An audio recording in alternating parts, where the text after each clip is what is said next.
Olá, pessoal. Meu nome é Paloma, sou acadêmica de administração da PUC e hoje eu vou dar um curso para vocês de educação ambiental, ou melhor, como tornar a empresa de cosméticos mais sustentável. Eu sou maquiadora há 9 anos, então esse assunto para mim é muito importante. Sempre estou atenta ao procedimento dos produtos, se eles têm selos, se eles têm selo de orgânico, cruelty free, de onde vem, qual que é a procedência desse produto, tem metal pesado dentro. Então, tudo isso entra na questão de sustentabilidade. E é isso que eu vou falar para vocês hoje. Então, começando aqui, o curso é apresentado em 4 módulos, tá? O primeiro a gente vai diagnosticar o problema ambiental. Eu vou falar para vocês quais que são as 17 ODSs e por que eu escolhi a ODS 12 como a mais importante hoje, quando se fala em indústria de cosméticos, né? Segundo módulo, vou mostrar alguns exemplos práticos de empresas que já implementaram a cadeia de sustentabilidade na empresa. O terceiro módulo, eu vou falar sobre a introdução às práticas no setor, que é o ciclo de produção, desde a matéria-prima até o descarte, como que funciona esse ciclo e como que ele pode ser mais sustentável. E o quarto, mas não menos importante, é o monitoramento contínuo dessas práticas na empresa, tá? Vou dar umas sugestões e a gente vai, no final, fazer uma reflexão. Então, vamos lá. Os 17 Objetivos de Desenvolvimento Sustentável foi promovido pela ONU, que é um pacto global com vários países, se não todos países, tá? O Brasil, se você consegue entrar no site da ONU no Brasil, consegue ver quais que são essas 17, tá? E eles falam, esse pacto global, a Agenda 2030, fala basicamente em como o setor privado pode se beneficiar implementando cada uma dessas ODSs na empresa.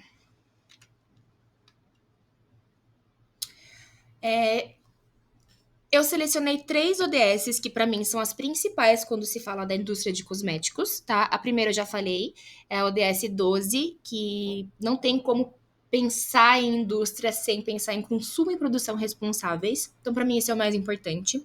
Mas também não fica muito atrás a ação contra a mudança global do clima e o trabalho decente e crescimento econômico. Logo, eu vou falar um pouco mais sobre eles. Então, o que torna uma empresa sustentável? Será que é apenas fazendo um marketing verde, colocando plantinha na embalagem, colocando eco-friendly? Não, isso não torna uma empresa sustentável, tá? A sustentabilidade, ela está atrelada à cadeia do processo desta empresa. Então, quanto maior a demanda, mais a gente maior demanda, mais produtos estão sendo feitos, mais produtos estão sendo produzidos e a empresa precisa estar alinhada à ética no ambiente de trabalho, à ética sustentável. Qual que é a relação com o setor cosmético? Foi feita uma pesquisa em 2022 que o Brasil ocupava o terceiro lugar no consumo de cosméticos mundial, ficando só atrás dos Estados Unidos e da China. Hoje em dia já está em quarto lugar, 2025 já está em quarto lugar, mas não menos relevante, né? Se for pensar uma situação global, a indústria de cosméticos brasileira tem um impacto muito grande. E a cadeia de sustentabilidade não é somente a reciclagem. A gente vai pensar num triângulo, é o triple bottom line que eles falam, que é o triângulo da sustentabilidade, onde ele fala que uma empresa não consegue ser sustentável apenas apoiando um lado desse tripé. Então, se a gente for pensar apenas na questão de governança, por exemplo, e deixar para trás as questões ambiental e social, não, essa empresa não é sustentável. Ou pelo menos não. Como que eu vou dizer?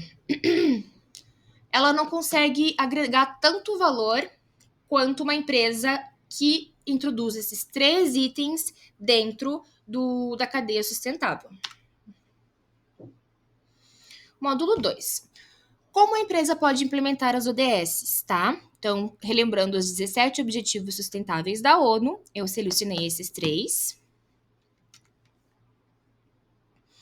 A ODS 12, que é o consumo e produção responsáveis. Então, o que é essa ODS 12? O que ela fala? Ela lida com embalagens, matéria-prima, resíduos químicos e o uso excessivo de água. Por exemplo, quais que são os exemplos que podemos colocar nisso? Reduzir o uso de plásticos descartáveis, desenvolver fórmulas limpas e biodegradáveis, reutilização de embalagens como o refil e, claro, a transparência em testes em animais e ingredientes tóxicos. A ODS 13 é a ação contra a mudança global do clima. É interessante a gente pensar que uma ODS sempre está interligada à outra. Então, às vezes não tem como falar só de uma coisa quando a gente vai pensar numa empresa, tá? A indústria farmacêutica a indústria cosmética não se resume a somente essas 3, tá? A gente vai ver depois eu selecionei algumas além dessas também. Mas a ODS 13 é uma das mais importantes, sim. É basicamente a ação contra o aquecimento global, né?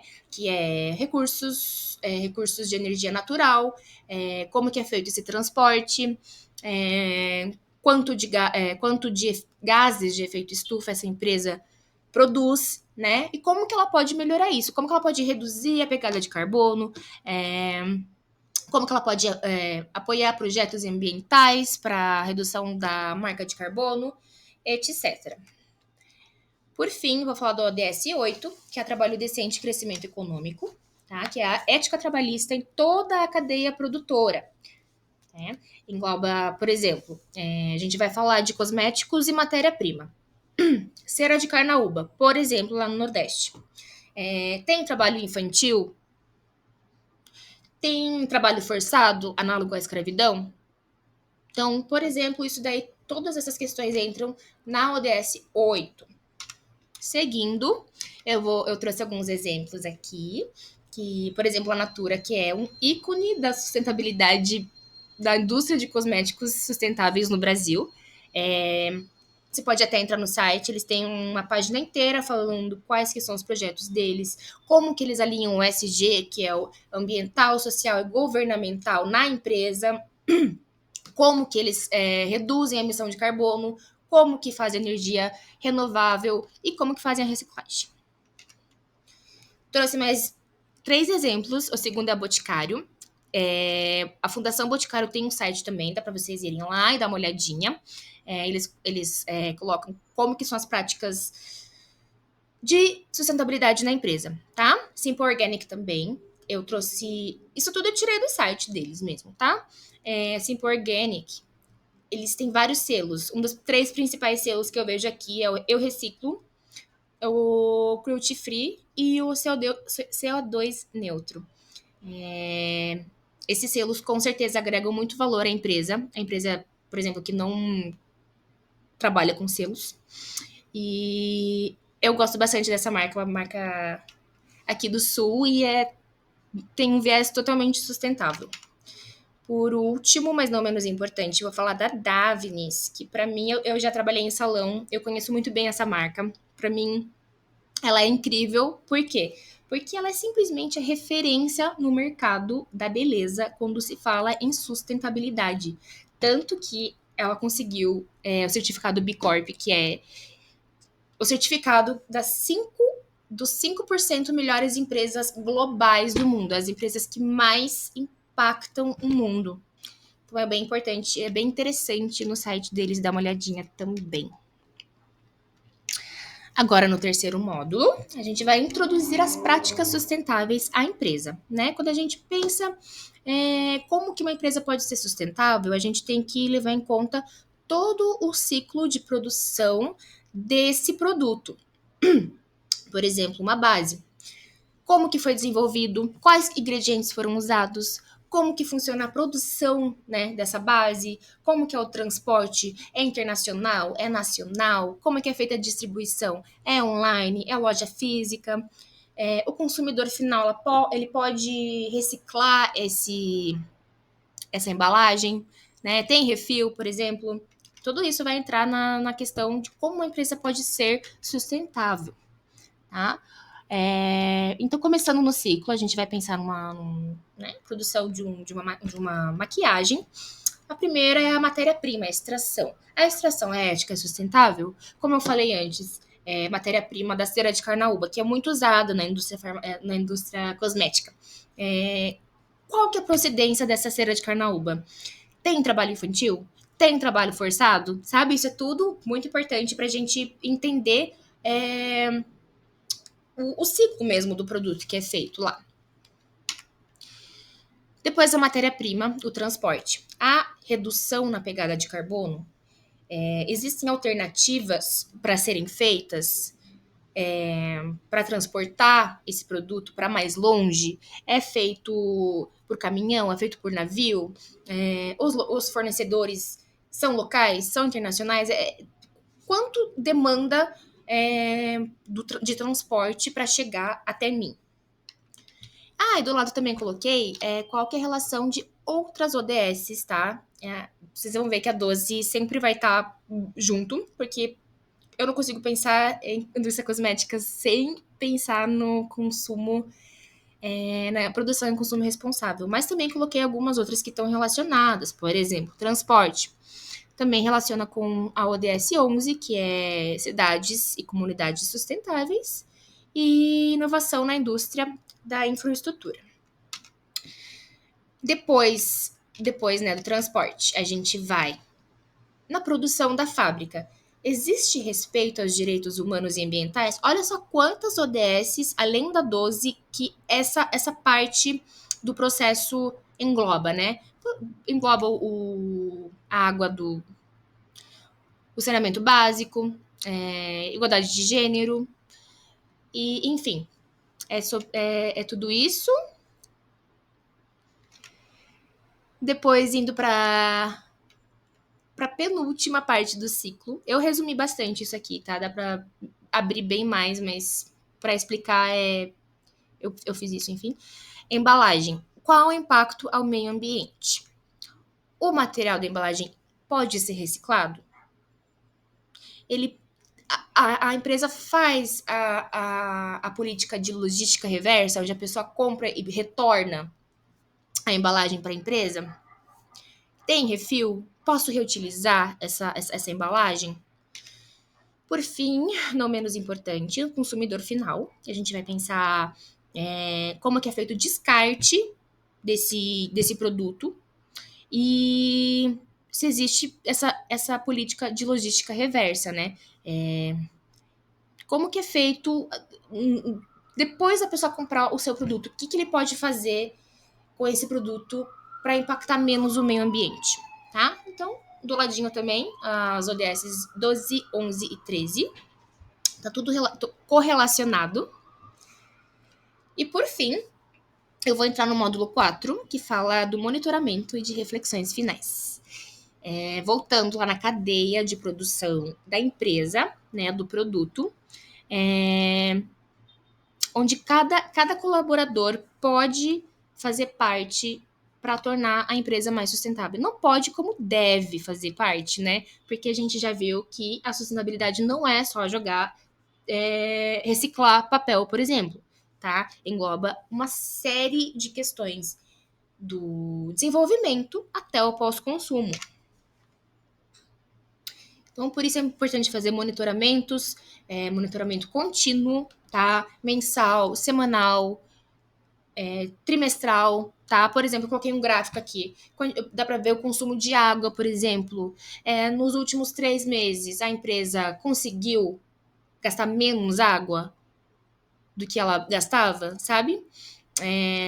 Com isso, a gente pode fazer gráficos para visualizar melhor, mostrar que realmente a empresa está evoluindo e o trabalho de todo mundo é importante nisso também. Por fim, Eu vou propor uma reflexão aqui no que posso mudar na minha rotina de trabalho e qual ciclo eu realizo para exercer a minha função. Então, a gente estava pensando no ciclo da empresa, né? O ciclo do produto, desde a matéria-prima até o pós-consumo. Mas e qual ciclo eu faço para ir ao meu trabalho, né? Qual o transporte eu uso? O que eu faço no meu trabalho? Enfim, é uma boa reflexão aí. E também pensar se a gente consegue ser mais sustentável na nossa rotina. O que a gente pode fazer para ser levemente mais sustentável, né? Por fim, eu vou sugerir uma atividade muito interessante, que é uma caixinha de perguntas, tá? Uma caixinha de perguntas geral para todos os colaboradores colocarem lá, depois dessa reflexão, colocarem lá o que hoje a gente pode mudar na empresa. O que hoje é o mais importante para mudar nessa empresa.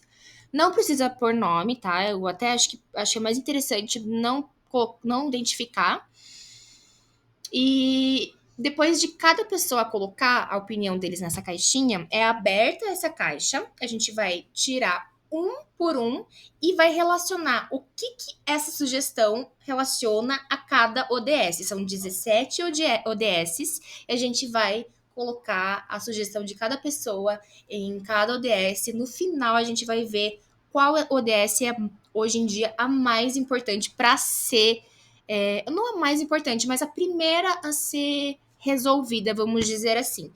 Para mim, já é o pontapé inicial para a empresa. A empresa pode começar a implementar a partir daí. E é isso, galera. Espero que vocês tenham gostado. Até mais.